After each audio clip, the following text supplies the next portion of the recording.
June 7th, 1944, 0547 hours, Caen, France.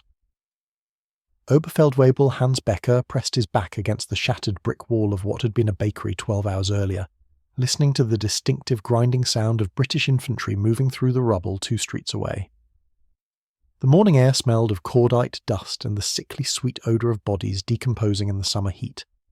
His Panzer IV, Tiger 231, sat hull down behind the remains of a stone church, its 75mm Kewawe 40 gun trained down the Avenue de la Libération, waiting for the British armour that intelligence promised was coming. They had been waiting since Geo 300 hours. Becker's crew, 4 men who had fought together since Kursk, were confident, arrogant even. They had destroyed 17 Allied tanks in the past month. Shermans mostly. Cromwell's. Once, a Churchill that had made the fatal mistake of exposing its side armour. The British infantry they could see through the morning mist were no threat. Infantry couldn't hurt a panzer. Everyone knew that. Then Becker saw him. A single British soldier, Tommy, moving along the far side of the street, staying close to the buildings, carrying what looked like a length of drain pipe with a metal box attached. The weapon was absurd, primitive, like something a child would build from scrap metal in a junkyard. Becker actually laughed. He keyed his throat microphone. "Gunther, do you see the Tommy with the pipe? The one trying to sneak up on us with plumbing equipment?" His gunner, Unteroffizier Gunther Richter, a veteran of the Eastern Front with 23 confirmed kills, responded with his own laugh. Which British genius decided to send infantry against panzers with bathroom fixtures? Should we let him get closer so he can check our drains? The British soldier was perhaps 40 metres away now, moving with surprising speed for someone carrying such an ungainly weapon. He dropped behind a pile of rubble, and for a moment Becker lost sight of him. Then the soldier appeared again, closer, maybe 25 metres. Close enough that Becker could see his face, young, mud-streaked, absolutely terrified.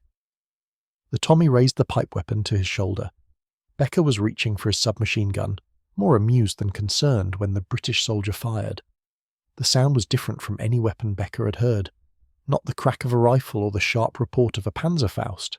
This was a heavy metallic thunk, like someone hitting a steel drum with a sledgehammer, followed immediately by a whooshing sound as the projectile covered the 25 metres in less than a second. The shaped charge warhead hit Tiger 231's frontal armour at a slight angle, just below the driver's vision port. The explosion was not particularly loud from outside, almost disappointing. But inside the Panzer, hell arrived. The shaped charge jet, a stream of superheated metal travelling at over 7,000 metres per second, punched through 80mm of face-hardened, steel plate as if it were cardboard. The jet penetrated the driver's compartment, instantly vaporising everything in its path. Obergefreiter Wilhelm Hoffmann, the driver who had survived Stalingrad, Kursk, and a year of fighting in France, died without knowing what killed him. The jet continued through the fighting compartment, struck the ammunition storage, and the Panzer IV exploded from within. The turret, all 6 tons of cast steel, lifted 3 metres into the air and landed upside down 15 metres from the burning hull. Becker found himself on his back in the rubble, ears bleeding, uniform on fire, staring at the morning sky and trying to understand what had just happened. A British soldier with a pipe. A ridiculous improvised-looking weapon that belonged in a museum of failed prototypes, and his Panzer, his invincible steel fortress, was burning wreckage and dead crew. The Tommy who had fired was already gone, disappeared into the ruins, probably looking for another tank to kill with his absurd drainpipe weapon. I survived because I had been partially outside the turret, observing from the commander's cupola when the shaped charge detonated. The blast wave threw me clear. My crew, Gunther, Wilhelm, our loader Hans Schmidt, our radio operator Peter Brown, all dead in less than 2 seconds, killed by a weapon we had mocked, killed by British infantry we thought were harmless. My name is Hans Becker, former Oberfeldwebel, 12th SS Panzer Division Hitlerjugend. Survivor. This is the story of the Projector infantry anti-tank, the PIAT, the weapon German soldiers laughed at until it destroyed our tanks from ranges where small arms could kill the crews. This is about how British desperation created innovation, how a spring-powered bomb thrower became one of the most effective anti-tank weapons of the war, and how German arrogance cost us hundreds of panzers and thousands of men who never took the threat seriously until it was too late. To understand what the PIAT meant, you must first understand the problem it solved. In 1940, Britain faced an existential crisis. The British Expeditionary Force had evacuated from Dunkirk, leaving behind virtually all its heavy equipment. The Home Guard, formed to resist German invasion, was armed with rifles, shotguns, and the fervent hope that determination could stop panzers. It couldn't. The standard British anti-tank weapon in 1940 was the Boy's anti-tank rifle, a bolt-action weapon firing a .55-inch armour-piercing round. Against the Panzer III and Panzer IV tanks Germany deployed in France, the Boy's rifle was marginally effective at close range against side or rear armour. Against frontal armour, it was useless. The round would strike, penetrate perhaps 15 to 20 millimetres of armour plate and stop. The crew inside might not even notice. Britain needed an infantry portable anti-tank weapon that could penetrate German armour from any angle. The problem was physics, kinetic energy anti-tank.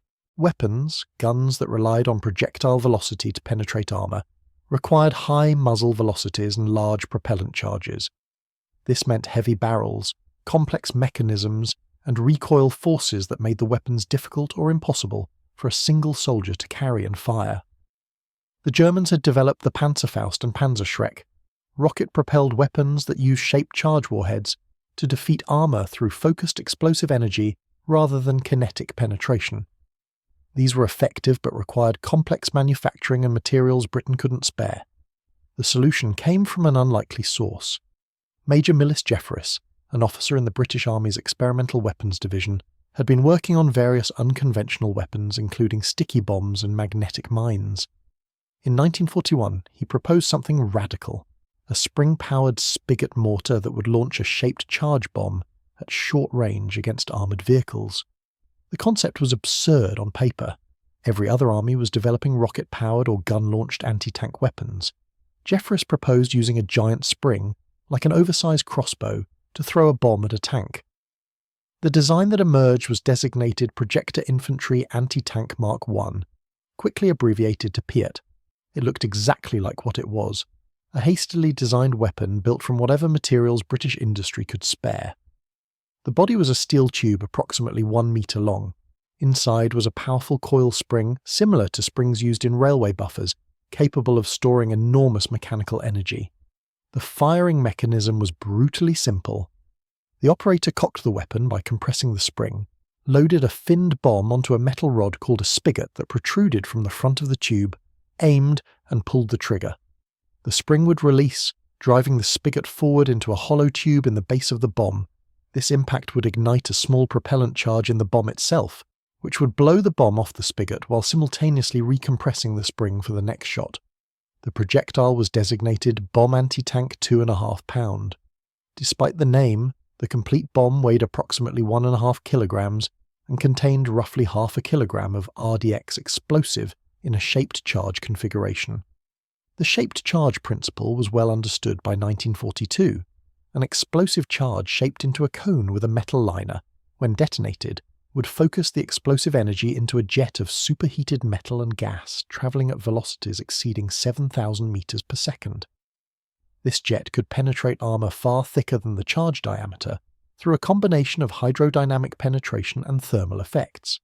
The PIAT bomb could theoretically penetrate 100 millimeters of armour plate at 90-degree impact angle. This was sufficient to defeat any German tank except the Tiger and King Tiger from the front, and could penetrate even heavy tanks from the side or rear. The maximum effective range was approximately 100 metres, though most engagements occurred at 50 metres or less. The weapon weighed 14.5 kilograms unloaded, approximately 32 pounds. With a loaded bomb, the weight increased to nearly 16 kilograms. This made it heavy but still portable by a single soldier, unlike crew-served anti-tank guns. The first PIATs were issued to British and Commonwealth infantry units in late 1942, initially in North Africa and then in Italy. The reception was mixed. Soldiers who had trained with the weapon hated it. Cocking the PIAT required compressing the powerful spring, which required the operator to lie on his back, place his feet on the weapon's shoulder rest, and pull the cocking lever with both hands while pushing with his legs. This required significant strength and was nearly impossible to do quietly or quickly. The recoil was vicious. Despite the clever design that used the bomb's propellant charge to recock the spring, the weapon still kicked like an angry mule. "The first time I fired a PIAT," said Lieutenant James Morrison, of the British 6th Airborne Division, "I thought my shoulder was broken. The bloody thing jumped back half a metre. My sergeant laughed and said that was normal. I asked him if my shoulder turning purple was also normal. He said yes. The accuracy was poor beyond 50 metres. The bomb was fin stabilised, but the relatively low launch velocity, approximately 75 metres per second, meant that wind, target movement, or simple bad luck could cause misses. The sights were crude, essentially a notch and post arrangement that required the operator to estimate range and lead moving targets. The weapon was sensitive to cold. In winter conditions, the spring could lose tension, reducing range and power. Moisture could cause the propellant charge in the bomb to fail, resulting in what soldiers called a squib, where the bomb dribbled out of the PIAT and landed a few metres away, sometimes not detonating at all, sometimes detonating and killing the operator. But for all its flaws, the PIAT had one overwhelming advantage. It worked. When it hit a tank, that tank was dead or crippled. The shaped charge warhead didn't care about armour thickness or angle, within reason. A direct hit would penetrate, and the jet of superheated metal entering the fighting compartment would kill crew, ignite ammunition, or destroy critical systems. German intelligence first encountered captured PIATs in Tunisia in early 1943. The initial assessment was dismissive. The weapon was primitive, absurdly short-ranged, and appeared to be more dangerous to the operator than to the target. German soldiers called it the Churchill Kanone, Churchill's cannon, a mocking reference to its crude appearance. When word spread through German units that the British had deployed a spring-powered anti-tank weapon, the reaction was universal laughter. Have the British run out of explosives? One report from the Africa Corps asked, "Are they so desperate they're throwing bombs by hand?" The laughter stopped in Italy. During the Italian campaign from 1943 to 1945, British and Commonwealth forces used PIATs extensively in close terrain, where tanks were vulnerable to infantry ambush. The mountainous terrain, narrow roads, and urban fighting created ideal conditions for PIAT teams. A two-man team, one carrying the PIAT and several bombs, the other carrying additional ammunition and providing security, could hide in rubble or behind walls, wait for German armour to approach, and fire at ranges where the shaped charge was devastatingly effective. Lieutenant Friedrich Müller, a Panther commander in the 26th Panzer Division, survived a PIAT ambush near Cassino in February 1944. His after-action report, recovered from German archives after the war, described the experience. "We were advancing up a road cleared by engineers, buildings on both sides reduced to rubble. Standard procedure, infantry screening ahead, panzers following at 50-metre intervals. The road seemed clear. Then the British fired from a building perhaps 30 metres to our left. I saw the projectile. It flew like a brick thrown by a drunk man, wobbling, almost lazy. It struck our turret side. The explosion was sharp, focused. The turret interior filled with fire and metal fragments. Our loader was killed instantly. Our gunner took shrapnel in the face and arms. I received burns on my hands and face. The Panzer was still operational, but we evacuated immediately. When I examined the impact point later, the hole was approximately 7 centimetres diameter, perfectly round, edges glowing red-hot. Whatever this British weapon was, it was no joke. The shaped charge had penetrated the Panther's 80mm side turret armour as if it weren't there. If the impact had been 10 centimetres lower, hitting the ammunition storage, the Panzer would have exploded. Müller survived. His loader didn't, and the British PIAT team that fired the shot disappeared into the rubble before German infantry could locate them. This became the pattern. PIATs were ambush weapons. British infantry would identify choke points, areas where German armour was confined to roads or forced to slow down. They would position PIAT teams in buildings, behind walls, in basements, anywhere that provided concealment and a clear shot at side or rear armour. The Germans would advance. Often infantry would spot the PIAT teams and call warnings, but by then it was too late. The PIAT would fire, the shaped charge would penetrate, and the Panzer would burn or be abandoned. German casualties from PIAT attacks in Italy were significant enough that tactical doctrine changed. Panzer commanders were ordered to keep infantry close, within 20 metres of the tanks, to suppress PIAT teams before they could fire. Engineers were tasked with clearing buildings before armour advanced. Artillery and mortar fire were directed at any position that might conceal anti-tank teams. But terrain favoured the defence. In urban rubble, a PIAT team could be 5 metres from a road and remain invisible until they fired. By the time German infantry located the firing position, the team had displaced, moving through basements and sewers to a new position. The PIAT's simplicity became an advantage. Unlike the American bazooka, which required batteries and electrical ignition, the PIAT was entirely mechanical. It worked in rain, mud, dust, and extreme cold, though performance degraded. It made almost no flash or smoke signature when fired, unlike rocket weapons that produced massive backblast and smoke trails. A PIAT could fire from an enclosed space, a basement or building interior, without killing the operator with backblast. The Panzerschreck, by contrast, would incinerate anyone in the room. I first encountered the PIAT personally in Normandy, 3 days after D-Day. My Panzer IV was part of the 12th SS Panzer Division's counterattack against British forces pushing inland from Sword Beach. The fighting was vicious, close range, often tank against tank in villages and hedgerows, where visibility was measured in metres, not kilometres. On June 9th, we were ordered to clear British infantry from the village of Cambs. Intelligence reported no Allied armour in the area, only infantry from the British 3rd Division. Easy target. We would shell the buildings with high explosive, German infantry would clear any survivors, and we would continue the advance. We entered Cambs at approximately 1600 hours, 4 Panzer IVs in column, supporting infantry from the 25th Panzer Grenadier Regiment. The village was destroyed, most buildings reduced to walls and rubble from artillery fire. Perfect ambush terrain, but we had no choice. The road through the village was the only route that could support our weight. I was commanding the 2nd Panzer. The lead tank, commanded by Feldwebel Otto Schneider, was 50 metres ahead, traversing his turret left and right, watching for targets. Our infantry was moving alongside, checking buildings, calling clear as they progressed. We were halfway through the village when Schneider's Panzer exploded. Not the thunderous detonation of a tank gun hit, but a sharp crack, like lightning striking metal. His Panzer slewed left, crashed into a wall and stopped. Smoke poured from every hatch. I screamed into the radio. "Schneider, report." Nothing. "Otto, can you hear me?" Silence. Then our infantry started shouting. "PIAT! British infantry! Building on the right! 20 metres!" I traversed right, trying to acquire the target, but the buildings were rubble piles. Could have been 50 British soldiers hiding there or none. Our machine gunner opened fire, raking the rubble with MG34 fire, trying to suppress whoever had fired. Then the second shot hit us. The sound was exactly as I remembered from training films. Heavy thunk, whoosh, impact. The shaped charge hit our turret rear, the thin armour, protecting the engine deck. The jet penetrated the engine compartment, and Tiger 231's Maybach HL 120 engine, all 12 cylinders and 300 horsepower, seized as superheated metal vaporized pistons, ignition wiring, and fuel lines. The Panzer was dead. Not destroyed, not burning, but completely immobilized. We could have stayed and fought using the Panzer as a fixed gun, but German doctrine was clear. Immobilized Panzer in enemy-controlled territory equals captured or destroyed Panzer.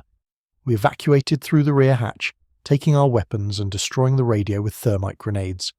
The British didn't pursue. They stayed in their positions, let us retreat, and probably kill the next German unit that tried to advance through Cambs. 2 Panzers destroyed in 30 seconds by infantry, with spring-powered bomb throwers. Schneider and 3 of his crew dead. My Panzer abandoned. The village not cleared. The attack failed. And that night, sitting in a temporary command post 3 kilometres behind the line, I listened to other Panzer commanders reporting similar losses. PIATs everywhere. British infantry teams that would let entire columns pass, then fire at the last vehicle, blocking the road and trapping the formation. Shaped charges penetrating armour we thought impervious to infantry weapons. Crews dead or wounded from weapons that made almost no sound, produced no visible signature, and seemed to fire from nowhere. The technical specifications of the PIAT, once we obtained them from captured weapons and interrogated prisoners, revealed why it was so effective despite its crude appearance. The bomb anti-tank 2.5 pound used a shaped charge configuration, optimized for armour penetration. The explosive was RDX, Research Department Explosive, one of the most powerful conventional explosives developed during the war. The shaped charge cone was lined with copper, which when struck by the detonation wave, formed into a jet through a process called the Munro effect. The penetration capability was remarkable. At 0 degrees perpendicular impact, the PIAT bomb could penetrate approximately 100 mm of homogeneous armor plate. At 30 degrees from perpendicular, the penetration dropped to approximately 75 mm. At 60 degrees, the shaped charge became much less effective, but could still penetrate 30 to 40 mm. For context, the Panzerfaust's frontal armor was 50 mm at 10 degrees, from vertical on the glacis plate, 80 mm on the turret front. The side armor was 30 mm, the rear 20 mm. A PIAT could kill a Panzerfaust from any angle at close range. The Panther, Germany's most sophisticated medium tank, had 80 mm of frontal turret armor and 40 to 50 mm of side armor. A PIAT could penetrate the side and rear easily, and could penetrate the turret front at close range if the impact angle was favourable. Even the Tiger I, with its 100 mm of frontal armour, was vulnerable to PIAT fire from the side and rear, where armour thickness dropped to 80 and 60 mm respectively. The Tiger II, the King Tiger, was the only German tank truly resistant to PIAT fire from the front. Its 150 mm of frontal armour, well sloped, could defeat the shaped charge at most angles. But the sides and rear remained vulnerable, and the King Tiger was so rare that most British infantry never encountered one. The PIAT's launch mechanism was ingeniously simple. The main spring, when fully compressed, stored approximately 3,000 joules of energy. When released, this energy drove a steel spigot forward at high velocity. The spigot entered a hollow tube in the base of the bomb, striking a percussion primer that ignited a small propellant charge. This charge served dual purposes. First, it accelerated the bomb off the spigot, giving it initial velocity of approximately 75 meters per second. Second, the pressure from this charge pushed back against the spigot with sufficient force to recompress the main spring, automatically cocking the weapon for the next shot. This meant that after the first shot, which required manual cocking, subsequent shots only required loading a new bomb and pulling the trigger. The rate of fire was approximately 6 to 8 rounds per minute for a well-trained crew, comparable to a bolt-action rifle. The bomb's flight characteristics were unusual. Unlike a rifle bullet or artillery shell, which spin-stabilized through rifling, the PIAT bomb was fin-stabilized. 4 steel fins deployed immediately after launch, stabilizing the bomb's flight through aerodynamic drag. The relatively low velocity meant that trajectory was highly curved. At 100 meters range, the bomb would drop approximately 3 meters from point of aim. This made hitting distant targets extremely difficult, but at close range, under 50 meters, the trajectory was nearly flat. The shaped charge warhead was optimized to detonate on contact, with a piezoelectric fuse that required minimal impact force to trigger. This meant the bomb would detonate on hitting armor plate, building walls, sandbags, even tree branches. The standoff distance, the gap between the warhead's nose and the shaped charge cone, was carefully calculated. The detonation needed to occur far enough from the armor to allow the shaped charge jet to form properly. Too close, and penetration decreased. Too far, and atmospheric dispersion degraded the jet.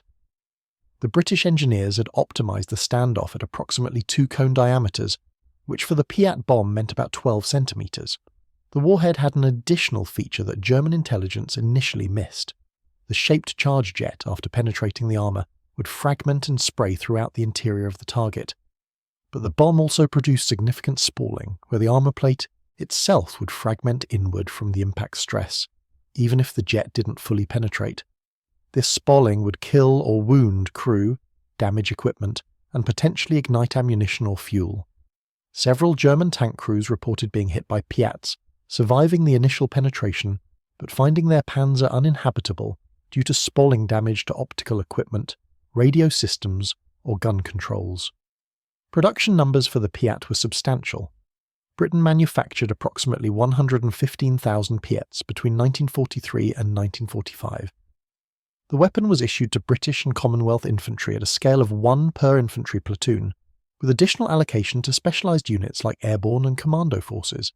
The Americans, after evaluating captured PIATs, declined to adopt the weapon, preferring their bazooka rocket launchers. The Soviets, when offered PIATs through Lend-Lease, also declined, having their own anti-tank rifles and captured German Panzerfausts. But for British and Commonwealth forces, the PIAT became standard equipment. The ammunition production was even more impressive. Britain manufactured over 7 million PIAT bombs during the war. Each bomb cost approximately £2 to manufacture, making it one of the most cost-effective anti-tank weapons produced. By comparison, a £2 anti-tank gun shell cost approximately £5, and a 17-pounder anti-tank gun shell cost over £10. The PIAT bomb delivered comparable anti-tank effectiveness at 1/5 to 1/10 the cost. The training regime for PIAT operators was extensive but basic. Soldiers were taught the weapon's mechanics, how to cock it, load it, aim it, and fire it. They practiced on ranges with inert bombs, learning to estimate range and account for the curved trajectory. Live fire training was limited due to ammunition costs and safety concerns. The shaped charge warhead, even in training, could be lethal at considerable distance. British training doctrine emphasised patience and concealment. PIAT teams were taught to let enemy armour approach to within 50 metres before firing, to maximise hit probability and penetration. They were trained to aim for side or rear armour when possible, for turret rings and engine decks, for ammunition storage locations. They were taught to fire once and displace immediately, never firing from the same position twice. The effectiveness of this training showed in combat. Analysis of German tank losses in northwest Europe from June 1944 to May 1945 revealed that approximately 11% of total tank losses were attributed to PIAT fire. This may seem small, but consider the context. PIATs were issued to standard infantry, not specialised anti-tank units. They were used in close terrain, urban fighting, and defensive positions where tanks were most vulnerable, but also where most fighting occurred. The 11% figure represented hundreds of German tanks destroyed by infantry, who, in previous wars, would have been helpless against armour. The psychological impact on German tank crews was severe. We had been trained to fear anti-tank guns which could kill us from a kilometre away. We learned to fear Allied air power, which could destroy entire columns. But infantry had never been a serious threat. Small arms couldn't hurt us. Even grenades were ineffective unless someone got incredibly lucky and dropped one down an open hatch. The PIAT changed that calculation. Now, any British soldier hiding in rubble could kill a 50-ton tank from 30 metres away. Every destroyed building could hide a PIAT team. Every advance through urban terrain became a gauntlet where death could come from any direction, announced only by that distinctive thunk-whoosh sound, followed by the sharp crack of a shaped charge detonating against armour. German soldiers developed a superstitious fear of the PIAT that went beyond rational threat assessment. Part of this was the weapon's unconventional appearance. It didn't look like a proper anti-tank weapon. It looked improvised, desperate, like something partisans would build in a basement workshop. This made it seem more dangerous somehow, as if the British had unleashed some forbidden or unnatural weapon. The nickname Churchill Canon evolved from mockery to something darker. By late 1944, German infantry warned each other about Churchill's pipe, the British spring gun, the silent killer. The last nickname was particularly apt. Unlike the Panzerschreck or Panzerfaust, which announced their firing with a massive whoosh and rocket flare visible for hundreds of metres, the PIAT was nearly silent. The spring release made a dull thud. The bomb's flight made a faint whooshing sound. The first indication a panzer crew had that they were under attack was often the shaped charge detonating against their armour. One incident, reported by multiple sources and probably apocryphal but illustrative of German fears, involved a Tiger There commander named Hauptmann Wilhelm Strasser. According to the story, Strasser's Tiger was advancing through the ruins of Caen in July 1944 when his driver reported seeing a British soldier with a PIAT approximately 80 metres ahead. Strasser ordered his driver to accelerate and his hull machine gunner to fire, intending to run down or kill the British soldier before he could fire. The Tommy raised the PIAT, and Strasser watched through his cupola optics as the soldier fired. The bomb, at 80 metres range, flew in a high arc like a mortar shell. Strasser expected it to miss, to fall short or long. Instead, it dropped directly onto the Tiger's engine deck, the thin top armour that protected the engine compartment. The shaped charge penetrated, destroyed the engine, and ignited the fuel tanks. Strasser and his crew evacuated, and the Tiger burned. Strasser supposedly said later, in a POW interrogation that he had never imagined a weapon that fired like a mortar, looked like a pipe, and killed tigers like. They were training targets. Whether this specific incident occurred as described is uncertain, but it captured German perceptions. The PIAT was unpredictable, unconventional, and deadly. The British and Commonwealth forces exploited this fear. PIAT teams were trained to make their presence known after successful ambushes, sometimes leaving the spent bomb casing visible in the firing position. German infantry clearing the area would find the distinctive finned bomb casing and report PIAT teams operating in the sector. This intelligence would spread, and subsequent German advances would be more cautious, slower, allowing British forces time to prepare defences or withdraw. In some sectors, British psychological warfare units broadcasted messages in German, warning that PIAT teams were operating in the area. Wait for your tank to be destroyed by weapons you cannot see or hear. The accuracy of these messages was debatable, but the psychological effect was real. German tank commanders became increasingly reluctant to advance through close terrain without overwhelming infantry support. The PIAT also saw use in roles beyond anti-tank warfare. The shaped charge warhead was effective against fortifications, bunkers, and buildings. British infantry used PIATs to breach walls, destroy machine gun positions, and clear bunkers where the shaped charge jet would punch through concrete and kill everyone inside. During the Battle of Arnhem in September 1944, British airborne forces used PIATs extensively in urban fighting against German armour and fortified positions. The weapon's ability to be fired from enclosed spaces made it ideal for fighting from buildings. A PIAT team could fire from a second-floor window, destroy a German half-track or building, then displace downstairs before German infantry could respond.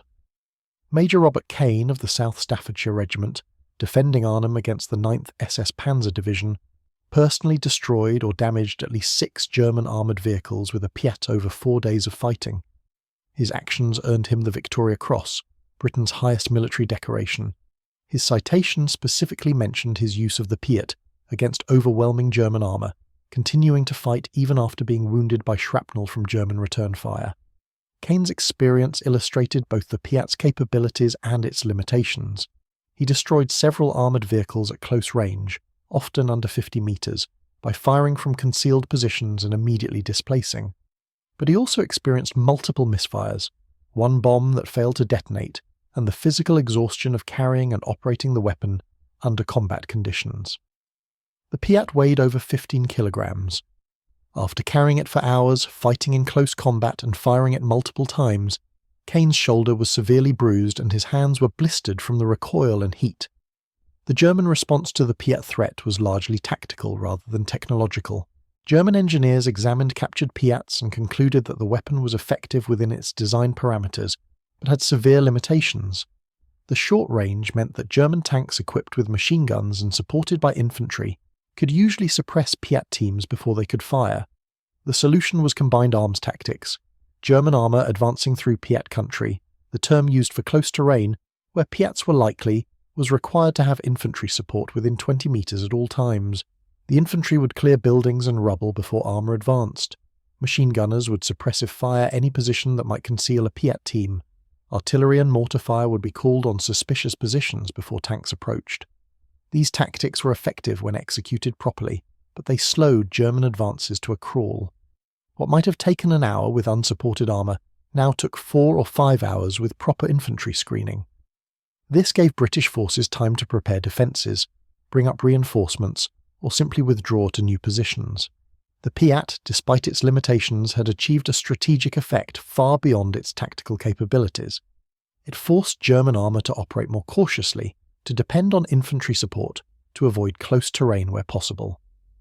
This made German mobile warfare, the blitzkrieg doctrine that had conquered Europe, increasingly difficult to execute. Some German units attempted to develop armour modifications to defeat PIAT attacks. Standoff armour, mesh screens or thin plates mounted several centimetres from the main armour were supposed to detonate shaped charges prematurely before the jet could form properly. These modifications were tested on several Panthers and Panzerfausts with mixed results. The standoff armour did reduce penetration from shaped charges, but the weight penalty and manufacturing complexity meant the modifications were never standardised. Other units tried cage armour, wire mesh cages surrounding the turret and hull that would detonate shaped charge warheads at a distance from the armour. This worked against Panzerfaust and PIAT bombs, but made the tanks wider, harder to transport, and more likely to get stuck in narrow streets or hedgerows.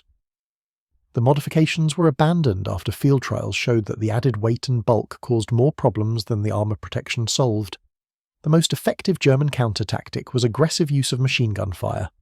The MG-34 and MG-42 machine guns, mounted on German tanks as coaxial and hull machine guns, had a much higher rate of fire than Allied machine guns. Used aggressively, they could suppress infantry positions before PIAT teams could aim and fire. German tank crews were trained to rake suspected positions with machine gun fire, hundreds of rounds in seconds, shredding cover and killing or suppressing anyone hiding there. This worked when the PIAT team was visible or when their position was suspected. But British infantry learned to hide in positions that couldn't be suppressed by machine gun fire. Basement windows at street level, where machine gun fire would pass overhead. Positions behind stone walls thick enough to stop machine gun rounds, but close enough for a PIAT shot. Bombed-out buildings where entire sections had collapsed, creating natural bunkers that could withstand direct fire. The cat-and-mouse game between German armour and British PIAT teams continued throughout 1944 and 1945, with both sides adapting tactics. The British refined their ambush techniques, using decoy positions to draw German fire, while the actual PIAT team fired from a different location. They used multiple teams, where one team would fire, miss or hit, then displace while a second team fired from a completely different direction. They coordinated PIAT attacks with other weapons, machine guns firing to suppress German infantry, while the PIAT team engaged the armour. The Germans refined their clearing procedures, using flamethrowers to clear buildings before armour advanced, artillery to destroy any structure that could hide a PIAT team, combat engineers with explosive charges to demolish walls and rubble that provided concealment. They began advancing with reconnaissance elements that would deliberately draw PIAT fire to reveal team positions before the main armour arrived. But ultimately, the PIAT's simplicity and the British infantry's determination meant that the weapon remained effective throughout the war. Every British infantry battalion had PIATs. Every advance through urban terrain meant facing them. Every German tank commander knew that the next destroyed building might hide the weapon that would kill him. I personally saw 5 German tanks destroyed or damaged by PIATs during my time in Normandy. My own Panzerfaust was mission killed, immobilised by a shaped charge through the engine. 2 other panzers from my company were destroyed completely, crews killed by the penetrating jets of superheated metal. Another Panther from a neighbouring unit was abandoned after a PIAT hit destroyed its turret traverse mechanism, leaving it unable to aim its gun. The 5th was a Tiger that took a PIAT bomb to the rear armour, igniting external fuel drums and forcing the crew to evacuate before the fire spread to internal fuel tanks. 5 heavy losses from a weapon that cost less than a single machine gun to manufacture. 5 crews dead or wounded. 5 tanks that Germany could not replace. Destroyed by British infantry we had dismissed as incapable of threatening armour. The statistics from Normandy told the story of the PIAT's effectiveness. Between June and August 1944, the 3-month battle for Normandy, German forces lost approximately 1,500 tanks and assault guns. Analysis of loss reports, cross-referenced with British after-action reports and captured German records, attributes approximately 165 of those losses directly to PIAT fire. This represents roughly 11% of total armour losses, an enormous figure considering PIATs were issued to standard infantry and used primarily in defensive or ambush roles. To put this in perspective, British anti-tank guns, the 2-pounder, 6-pounder and 17-pounder weapons served by specialised anti-tank units, accounted for approximately 20% of German tank losses. The PIAT, a spring-powered bomb thrower issued to regular infantry, achieved more than half the effectiveness of dedicated anti-tank artillery. Allied fighter bombers, the dreaded Jabos that German soldiers feared above all else, accounted for approximately 30% of losses. The remaining losses were attributed to Allied tank fire, mines, mechanical breakdowns, and abandonment. The cost effectiveness was staggering. A PIAT cost approximately £30 to manufacture. A PIAT bomb cost £2.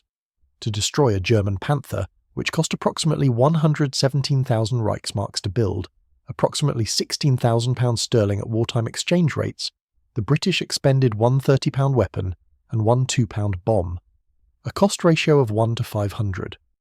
Even accounting for the bombs that missed, the PIATs that malfunctioned, and the teams that were killed before firing, the cost-effectiveness was undeniable. For the price of one 17-pounder anti-tank gun, Britain could equip 50 infantry platoons with PIATs. The operational impact extended beyond simple kill numbers. The presence of PIATs forced German armour to move more slowly, to concentrate forces, to avoid certain terrain completely. This had cascading effects on German operational mobility.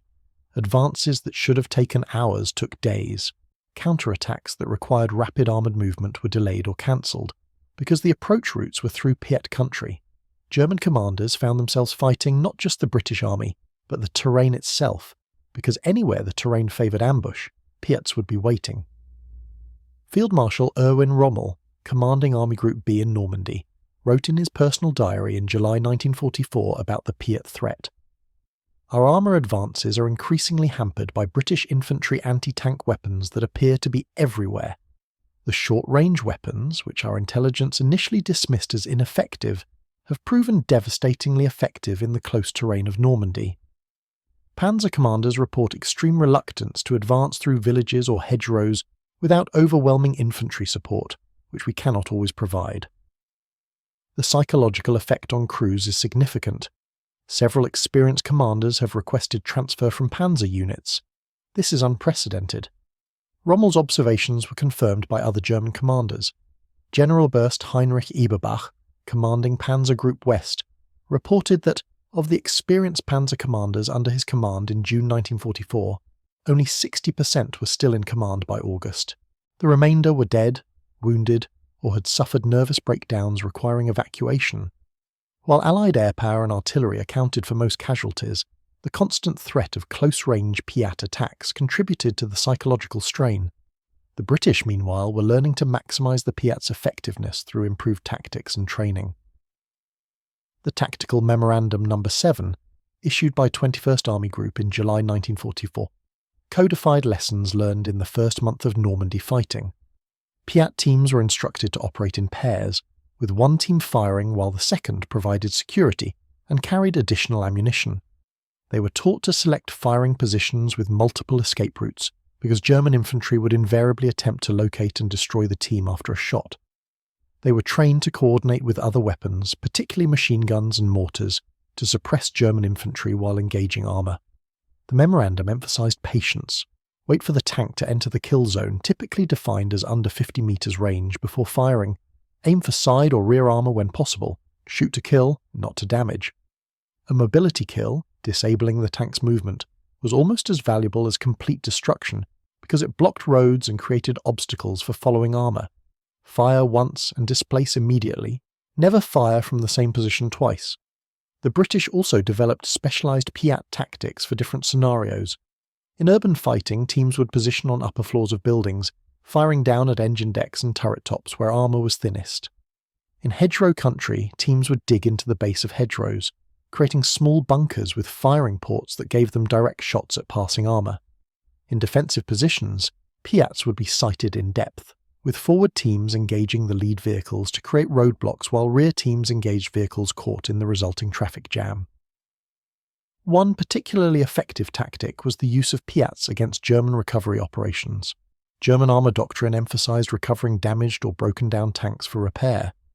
Recovery vehicles, typically half-tracks or tractors, would approach disabled panzers to tow them to repair facilities.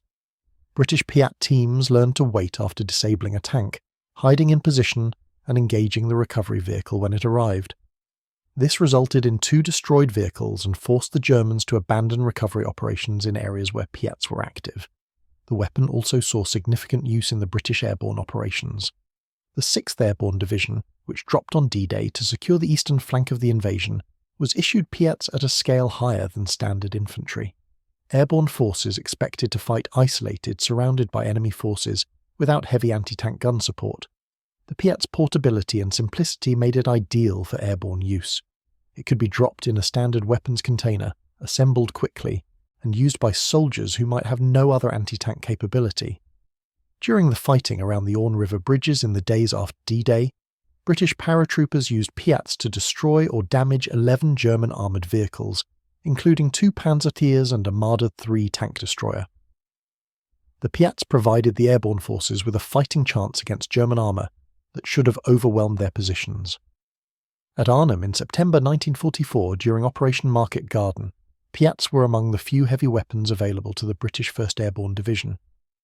When the operation failed and British forces were surrounded in Arnhem Town, PIATs became critical defensive weapons. Major Robert Kane's actions with a PIAT have already been mentioned, but he was not alone. Multiple British soldiers earned military decorations for PIAT actions at Arnhem, holding off German armour in desperate close-range fighting. The PIAT's weaknesses were also apparent at Arnhem.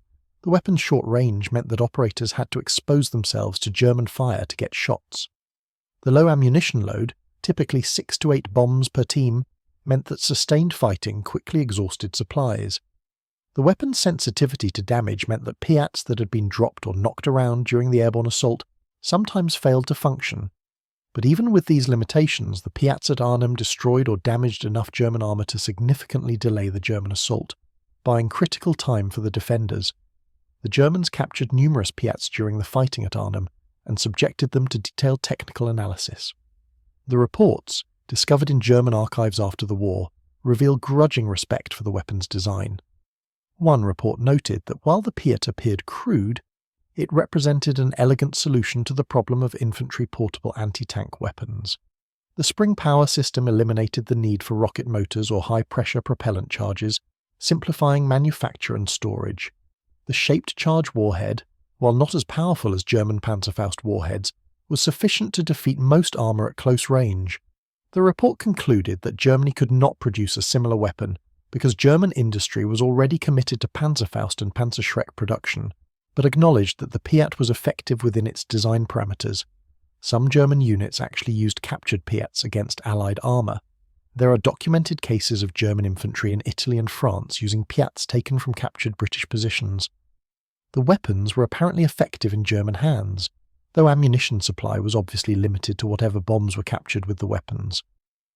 One German after-action report from the Italian front in late 1944 mentions a Fallschirmjäger unit that used captured PIATs and British bombs to destroy 2 American Sherman tanks, noting that the British weapon was easier to use than the Panzerschreck in confined spaces. The PIAT continued to serve throughout the war in Europe, from D-Day in June 1944 through the German surrender in May 1945. British and Canadian forces advancing through France, Belgium, Holland, and into Germany carried PIATs with them, using the weapons in every type of terrain and combat situation. In the Ardennes Forest during the Battle of the Bulge in December 1944, British XXX Corps units used PIATs to help contain German armoured spearheads. In the Reichswald Forest in February 1945, during the battle to breach the Siegfried Line, PIATs destroyed German armour in close-range forest fighting where anti-tank guns couldn't be positioned effectively. During the Rhine crossing in March 1945, British infantry used PIATs to suppress German positions on the far bank, firing the shaped charge bombs like improvised artillery against bunkers and fortifications. The final recorded PIAT kill of the war occurred on May 4, 1945, 3 days before the German surrender. A British infantry patrol from the Durham Light Infantry encountered a German Panzer IV in the town of Aurich in northern Germany. The German crew, either unaware of or ignoring the surrender negotiations, opened fire on British infantry. A PIAT team, Corporal James Henderson and Private William Moore, engaged the Panzer from approximately 40 metres range, striking the turret side and killing the gunner. The rest of the German crew surrendered. It was a fitting end to the PIAT's combat service, an infantry weapon killing a tank that represented everything Germany had once been: powerful, feared, invincible, but now reduced to desperate last stands in a lost war. After the war ended, the British Army conducted extensive analysis of weapon effectiveness. The PIAT was evaluated based on cost, effectiveness, reliability, and ease of use. The results were mixed but ultimately favourable. The weapon had proven itself in combat, achieving a kill rate that exceeded expectations. British infantry trusted the weapon, despite its limitations and its reputation for vicious recoil. Most importantly, the PIAT had been available when Britain needed it, providing infantry with anti-tank capability during the critical years of 1943 through 1945, when Germany's armour was most dangerous. The post-war evaluation identified several areas for improvement. The cocking mechanism needed to be easier to operate. The accuracy needed improvement, possibly through better sights or a flatter trajectory. The weight needed reduction, perhaps through lighter materials. The bomb needed greater penetration to defeat the latest generation of heavy tanks. These recommendations led to the development of improved versions, but by the time they were ready for production, shaped charge technology had evolved beyond the PIAT's spring-powered design. The future of infantry anti-tank weapons lay in recoilless rifles and wire-guided missiles, not spring-powered bomb throwers. The PIAT was declared obsolete by the British Army in 1951, replaced by more modern weapons. But its service record ensured it would not be forgotten. Over 115,000 PIATs had been manufactured. Over 7 million bombs had been produced. The weapon had equipped British and Commonwealth forces across 3 continents. It had destroyed hundreds of German and Italian armoured vehicles, killed thousands of enemy soldiers, and most importantly given British infantry the confidence that they could fight enemy armour and win. The psychological impact of the PIAT extended beyond the war. German soldiers who survived encounters with the weapon spoke of it in interviews and memoirs for decades afterward. The common theme was surprise. They had expected anti-tank guns, mines, even bazookas, but a spring-powered weapon that looked like plumbing scrap, firing bombs that wobbled through the air like drunken pigeons, penetrating armour like paper, this was unexpected, unsettling. Proof that the British, despite their reputation for conventional thinking, could innovate when desperate. Unteroffizier Georg Müller, a Panther commander who survived 3 PIAT attacks during the Normandy campaign, was interviewed by a British historian in 1978. His description of the weapon's psychological effect was revealing. "You felt safe in a Panther," he said. "The armour was thick. The gun was powerful. You knew the British had anti-tank guns, but you also knew that if you kept moving, kept your front toward the enemy, you could survive. Then the PIAT would fire from a building 30 metres away, a weapon you didn't even know was there, and suddenly your invincible tank was burning and your crew was dead. It made you question everything. If infantry could kill Panthers with spring-powered weapons, what else were we wrong about? What other advantages did we think we had that weren't real?" This sense of disillusionment, the realization that German armour superiority was an illusion, was perhaps the PIAT's greatest achievement. It wasn't just the physical kills, the destroyed tanks and dead crews. It was the psychological effect, the knowledge that British infantry could kill any German tank under the right circumstances, that eroded German morale and forced tactical changes that degraded German operational effectiveness. The PIAT also influenced post-war anti-tank weapon development. While the weapon itself was obsolete by the 1950s, the lessons learned from its use shaped British and NATO thinking about infantry anti-tank weapons. The emphasis on portability, on single-soldier operation, on shaped charge warheads, on short-range effectiveness, all of these became standard requirements for infantry anti-tank weapons. The Energa rifle grenade, developed in the 1950s, was essentially a PIAT bomb redesigned to be launched from a rifle. The Law light anti-tank weapon used a similar shaped charge warhead in a more modern delivery system. Even modern weapons like the RPG-7 and 84 owe conceptual debt to the PIATs, demonstration that infantry portable shaped charge weapons could be tactically decisive. Museums across Britain and the Commonwealth preserve PIATs today as artefacts of British innovation and desperation. The Imperial War Museum in London has several on display, along with cutaway bombs showing the shaped charge configuration. The Royal Armouries Museum has a restored PIAT with original markings, alongside German reports analysing the weapon. The Canadian War Museum has a PIAT that was carried through the entire North West Europe campaign, from Normandy to Germany, showing the wear and damage from 9 months of combat use. These museum pieces, carefully preserved and labelled, represent more than just weapons. They represent a moment in history when Britain, outmatched in industrial capacity and technological sophistication, created a weapon that worked well enough to make a difference. The PIAT was never the best anti-tank weapon of the war. It was outranged by German Panzerfausts, outperformed by American bazookas, more cumbersome than any rocket launcher. But it was available, it was effective enough, and it gave British infantry a fighting chance against armour that should have been invincible. In my years after the war, living in Argentina among other former German soldiers, I occasionally encountered veterans who had served in France or Italy. The conversation would turn to weapons we had faced, and someone would mention the PIAT. The reaction was always the same, a moment of silence. Someone would make a joke about British plumbing. Someone else would describe an attack they survived or witnessed. And then the conversation would move on, because none of us wanted to dwell on the memory of that distinctive thunk whoosh sound, followed by the sharp crack of a shaped charge penetrating armour that was supposed to protect us. I survived the war.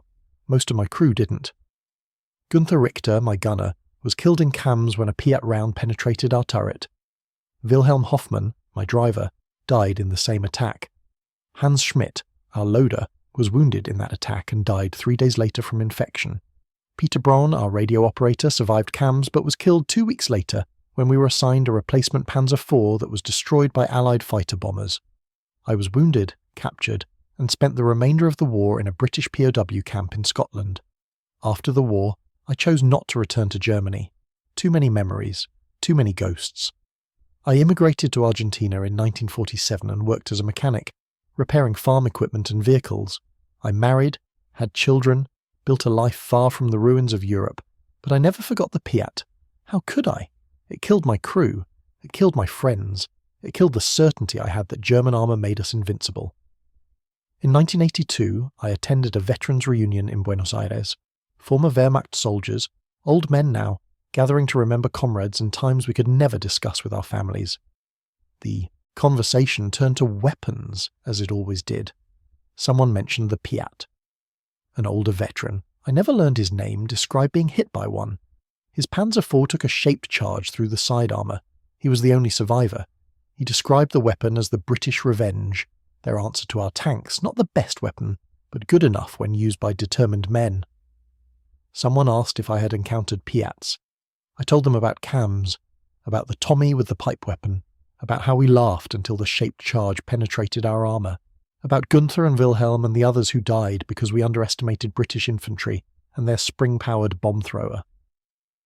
The old soldier nodded. We all underestimated them, he said. We thought modern warfare was about technology, about better tanks and better guns. The British proved that warfare is about men with the will to fight and the weapons to do it, even if those weapons look like plumbing mistakes. The PIAT looked like a mistake until it killed you. Then it looked like genius. That night, lying awake in my hotel room, I thought about all the weapons I had faced in the war. The American Shermans with their stabilised guns, the Soviet T-34s with their sloped armour, the British Fireflies with their 17-pounder guns, all dangerous, all deadly.